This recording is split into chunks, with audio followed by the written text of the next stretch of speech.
Good morning, sixth grade. Happy Thursday. You're about to take on a catechism test on the second article of the Apostles' Creed.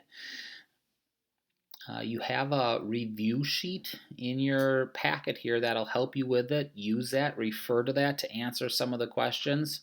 Um, like all tests, if you think the true and false is tricky and you want to write down a little phrase or why you think you put down what you did, I can give you credit for it as long as I understand your thinking that you used and your thinking is correct with it.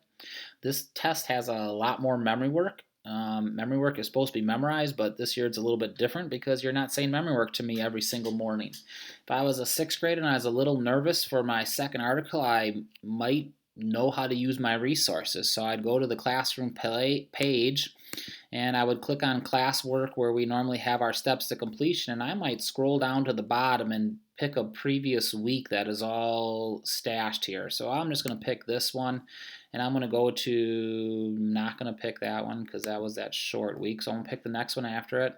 Catechism is usually on Tuesdays and Thursdays, so I clicked and opened a random Tuesday one, and I just clicked the slides button, and it opened up Catechism Lesson 17 for me.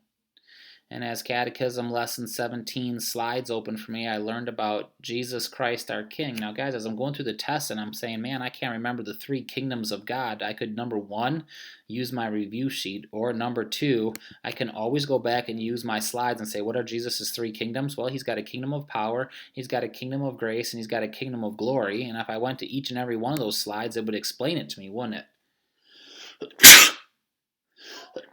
Ooh, sorry about that. His kingdom of power, he rules over everything, right? What's his kingdom of grace? He rules believers. What's his kingdom of glory? He rules over heaven. So it explains to me. Okay, then the other thing I have nice at the end of my slides here is the second article. All done perfectly, and this is even before we did fill in the blanks. So guys, use your resources on this classroom page. You could go to Thursdays and get the next ones, and by the time you open up all these, you'd have almost all those catechism things. The other thing you could do is you go back to Tuesdays, where I started with a 2-minute review or 5-minute review on the video that told us a lot of the answers that we need for that. So you have those resources. There's also writing memory work passages, guys, from some familiar passages. Good news. You have access to Bible Gateway and all those passages if you're struggling. So make sure your memory work is done perfectly, guys. That'll help give you a really good grade on that. Okay.